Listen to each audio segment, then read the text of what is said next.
Hello বন্ধুরা, আমি রাকিবুজ্জামান। আজকে আমরা কথা বলবো আমাদের ফোনের সিম কার্ড, ওয়াইফাই এবং ব্লুটুথ কানেকশন নিয়ে। আসুন শুরু করা যাক আমাদের আজকের ভিডিও। তো আমাদের আজকের ভিডিওতে শুরু করার প্রথমে আমরা আমাদের যে মোবাইল কানেকশনের আছে এখানে মাই রবিতে কানেক্ট করলাম। এরপর হলো আমরা দেখবো আমাদের হলো কোনটাতে ডাটা দেওয়া থাকবে। আমাদের সিম কার্ডে দেখুন ওয়ানে আছে গ্রামীণ ফোন, এখানে দেওয়া আছে সিম card setting, turn on SIM card name গ্রামীণ ফোন। আমরা চাইলে এটা রিনেম করতে পারি। আমরা এটা রিনেম করে আমার নাম দিয়ে দিই, নাম দিলাম রাকিব। এরপর হলো সিম কার্ড নাম্বার। আমরা চাইলে এখানে আমাদের সিম কার্ড নাম্বারটা দিতে পারি। সিকিউরিটি পারপাসে আমি আমার নাম্বারটা দিলাম না। এরপর নেটওয়ার্ক প্রিফার টাইপ, আমাদের নেটওয়ার্কটা কীরকম হবে, 4G হবে, 3G হবে না 2G হবে। আমাদের অনেকের সমস্যা হয়ে যায় যে আসলে আমাদের নেটওয়ার্ক কখনো 4G, কখনো 3G, কখনো 2G এরকম হয়ে যায়। আমরা আসলে কখন কোথায় ব্যবহার করবো? আমরা এখানে প্রিফার LTE লেখা আছে, অর্থাৎ এটা হলো আমাদের 4G সাপোর্ট করে। এরপর আমরা মোবাইল নেটওয়ার্ক যাব, আমাদের নেটওয়ার্কটা কীরকম হবে সেটা অটোমেটিক সিলেক্ট করে নেবে। এরপর আমরা চলে যাই রবিতে আমরা নেমটা চেঞ্জ করি। এটা লিখি হলো অনলি ইন্টারনেট ইন্টারনেট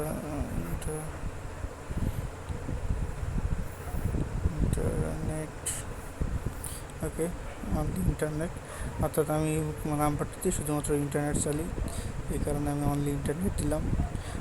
আমাদের এখানে এপিএন দেওয়া আছে, নেটওয়ার্ক প্রিফার আমরা এখানে প্রিফার করছি LTE-তে, অর্থাৎ 4G-তে মোবাইল নেটওয়ার্কস অটোমেটিক সিলেক্ট করা। এরপর আসি আমরা হলো আমাদের কল ডিটেলসে। আমরা এখানে দেখতে পাচ্ছি এখানে হলো ডিফল্ট কল আছে। আমরা এখানে দিতে পারি ডিফল্ট কল 1, সিম 1 দিলে আমরা চলে যাবো রাখি, অর্থাৎ গ্রামীণ নাম্বার যেটা আছে আমরা সাধারণত গ্রামীণ নাম্বার দিয়ে কথা বলি। যদি আমি দিয়ে দিই 2, তাহলে শুধুমাত্র রবি সিম দিয়ে যাবে। যেহেতু আমি কথা বলি শুধুমাত্র গ্রামীণ ফোন দিয়ে, এই কারণে গ্রামীণ ফোন সিলেক্ট করলাম। আর ডাটা শুধুমাত্র আমি রবি সিম ব্যবহার করি, এই কারণে আমি 2 দিলাম।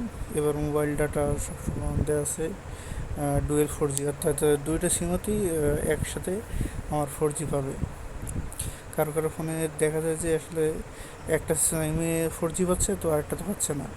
এরকম করার জন্য আমাদের এটা দেওয়া আছে ডুয়েল 4G, অর্থাৎ এটা সিস্টেম চালু করে দিলে আমার দুইটা ফোনে একসাথে 4G পাবে।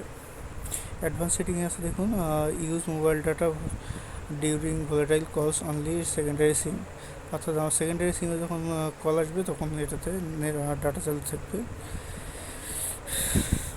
এরপর আমরা আসি আমাদের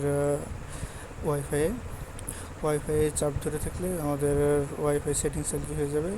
এখান থেকে আমাদের সবার উপরে দেখুন এখানে কিউআর কোড আছে, অর্থাৎ আমরা যখন কোনো একটা কিউআর কোড স্ক্যান করবো আমাদের ওয়াইফাই কানেক্ট পাবে। এরপর আমার এখান থেকে সরকার বিলা যে নেটওয়ার্কটা সেটা অনেক দূরে, ওটা কানেক্ট করা সম্ভব হচ্ছে না এই মুহূর্তে। এরপর আমাদের আছে অ্যাভেলেবেল নেটওয়ার্কস, অর্থাৎ আমরা যখন এটা রিফ্রেশ দেবো তখন আমাদের আশেপাশে যে ওয়াইফাইগুলো আছে এগুলো আসবে। এবার এডিশনাল সেটিংয়ে এসব কাজ আমাদের আপাতত জানা নেই, এসব আমাদের কাজে লাগে না তেমন একটা। তবে এখানে যখন কোনো একটা ওয়াইফাই আসবে আমরা পাসওয়ার্ড দিয়ে আমরা সেটাকে কানেক্ট করতে পারবো। এরপর আসি আমাদের ব্লুটুথ সেটিংয়ে। ব্লুটুথে আমার ডিভাইস নেম আছে, ডিভাইস নেম এখান থেকে আমি চেঞ্জ করতে পারি। আমার device name Poco X3 Pro, just X3 Pro আমি লিখে দিই, X3 Pro। ওকে, এরপর আমাদের কিছু ডিভাইস আছে যেগুলোতে আমরা ব্লুটুথ দিয়ে জয়েন করতে পারি।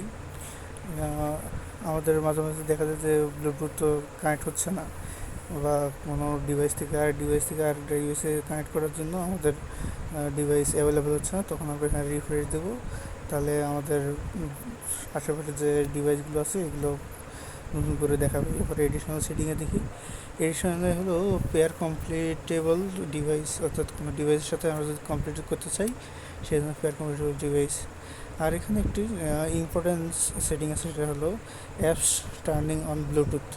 অর্থাৎ আমাদের কোন কোন অ্যাপসের মধ্যে এখন ব্লুটুথ অন আছে সেটা বর্তমানে দেখতে পাচ্ছি। আমার ফোনে আছে গুগল প্লে সার্ভিসে ব্লুটুথ অন, সিকিউরিটিতে ব্লুটুথ অন, শেয়ার মিতে সিকিউরিটি অন আছে, তারপর শেয়ারিটে ব্লুটুথ অন অফ আছে, আবার এমআই শেয়ারে ব্লুটুথ অন আছে।